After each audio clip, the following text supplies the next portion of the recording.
Halo guys, balik lagi dengan Efek Anime. Pada chapter 1039 terjadi pertarungan sengit dan mendebarkan. Bagaimana tidak, dalam kondisi yang sudah kelelahan, Law dan Kid masih saja bisa menunjukkan tajinya, yakni mereka mampu membuat Big Mom hampir cukup tak berdaya. Nah, pada chapter 1040, cerita masih melanjutkan pertarungan berdarah tersebut. Dan siapakah pemenang dari pertarungan itu? Jika penasaran dengan hasil pertarungan tersebut, kalian bisa simak video ini sampai habis.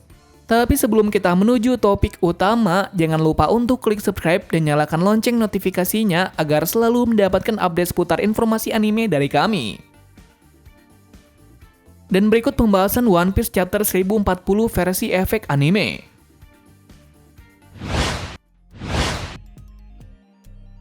Sebelum membahas pada intinya, kami akan membagikan sedikit spoiler yang telah kami dapatkan dari beberapa informasi yang beredar. Yakni pada chapter 1040 adalah puncak pertarungan dari Kid dan Law melawan Big Mom. Jadi artinya pada chapter tersebut bisa dipastikan siapa pemenangnya. Diketahui chapter nantinya berjudul kata-kata yang tak berpengaruh pada generasi baru.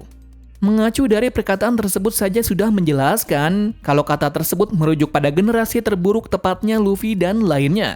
Bisa dikatakan kalau generasi baru akan dimulai setelah ini. Dan mungkin itu akan terjadi setelah Perang Wano berakhir.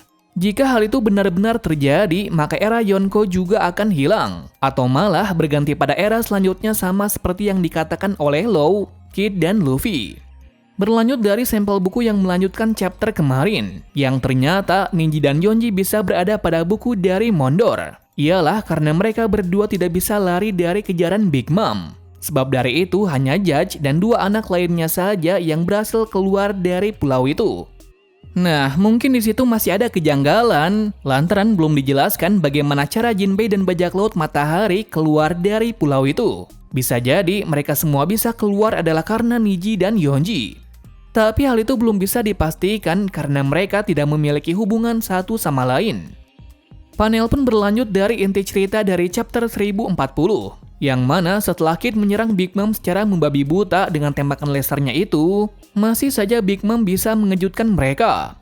Bagaimana tidak, dia bisa menahan serangan itu, walaupun terlihat dari situ saja Big Mom sudah sangat kewalahan menahannya, hingga tenaganya hampir terkuras habis.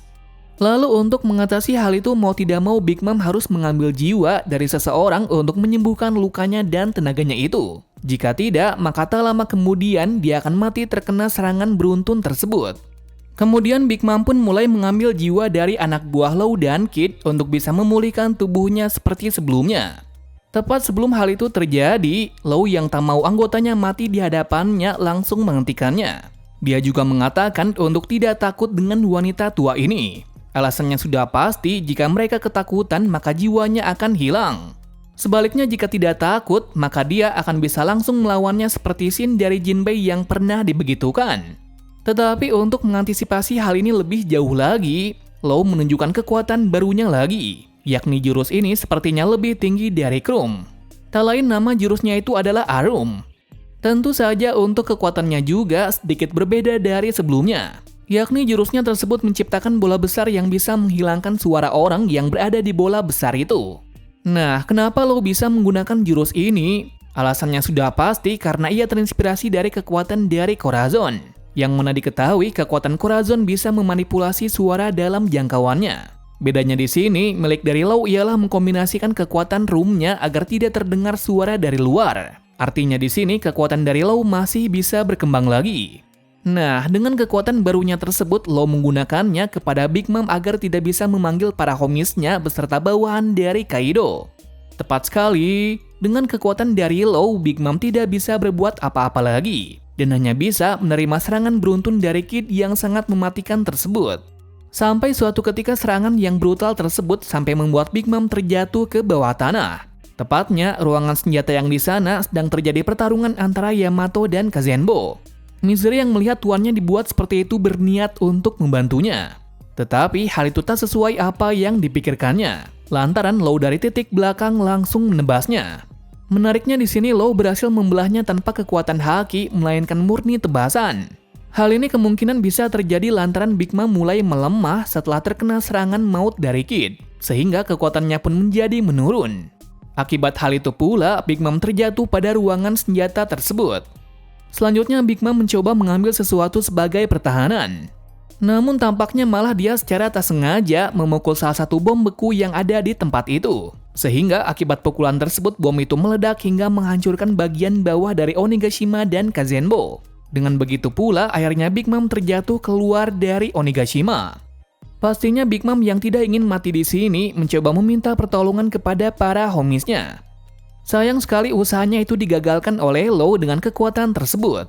Nah, akan hal itu ia terpikir dan terbayang-bayang tentang Roger.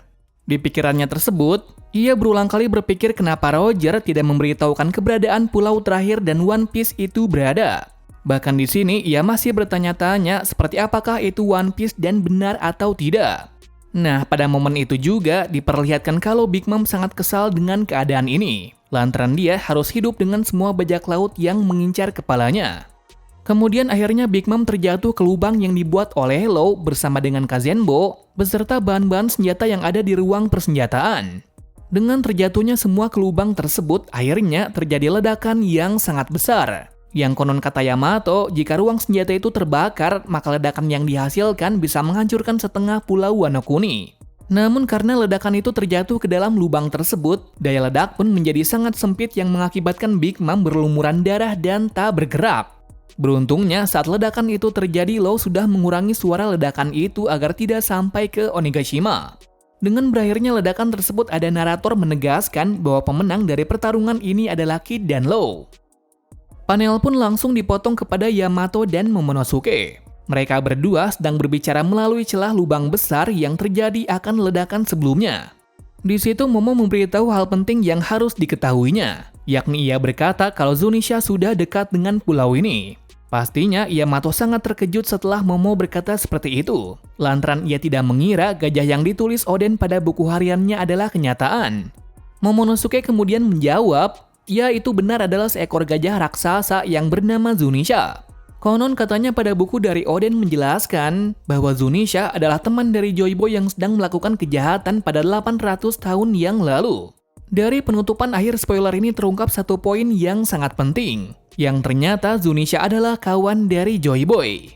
Nah, dari situ ada satu poin penting lagi yang berkaitan dengan chapter 1037. Yang mana pada akhir chapter Gorosei berkata tentang buah iblis legenda. Dikatakan buah iblis tersebut tak bangkit selama berabad-abad, yang kemudian pemerintah mencoba menghapus nama buah iblis tersebut dari catatan sejarah. Dari perkataan itu dan munculnya Zunisha pada chapter terakhir ditambah chapter 1040, maka Zunisha lah yang sedang diperbincangkan oleh Gorosei. Kenapa kami berpendapat seperti ini? Alasannya sudah pasti karena Zunisha sudah hidup berabad-abad tahun yang lalu. Lantas apa hubungannya Zunisha dengan buah iblis legenda tersebut? Hubungannya sudah pasti karena Zunisha adalah pemakan buah iblis dari buah yang dihapuskan oleh pemerintahan dunia. Kemudian bukti untuk memperkuat argumen ini adalah dia memiliki janji kepada seseorang yang tak lain adalah temannya sendiri yaitu Joy Boy. Kita kembali pada pembahasan dari kekalahan Big Mom lagi. Nah, mungkin banyak dari kalian bertanya-tanya kenapa Big Mom kalah hanya dengan melawan Kid dan Law. Kenapa tidak kekalahan dari Big Mom tidak seperti kematian dari Shirohige yang digempur beberapa pasukan hingga bajak laut dari Kurohige? Alasannya sudah pasti karena Big Mom sudah bertarung berulang kali saat memasuki Wano Kuni, hingga melawan Kid dan Law yang beberapa kali dibuat tak berkutik oleh Law dan Kid dengan kekuatan yang tak terduganya itu. Satu hal yang pasti dari kekalahan dari Big Mom ialah karena dia meremehkan dua musuhnya itu, yang mana Kid dan Law bertarung dengan mati-matian untuk melawannya. Sementara Big Mom tidak terlalu berfokus kepada pertarungannya, lantaran tujuannya ke pulau ini adalah untuk membunuh topi jerami saja. Sebab dari itu Big Mom bisa kalah dari pertarungan ini. Namun jika Big Mom sejak awal bertarung secara serius, mungkin yang terjadi sedikit agak berbeda, walau kemungkinan juga akan kalah nantinya. Mungkin hanya itu saja yang kami bahas untuk hari ini, lantaran masih banyak hal misterius yang masih belum diungkapkan dalam ceritanya. Jika ada kesalahan informasi dan pendapat yang tak sesuai, kalian bisa komen saja di bawah. Terima kasih sudah menonton video ini dan sampai jumpa di video selanjutnya.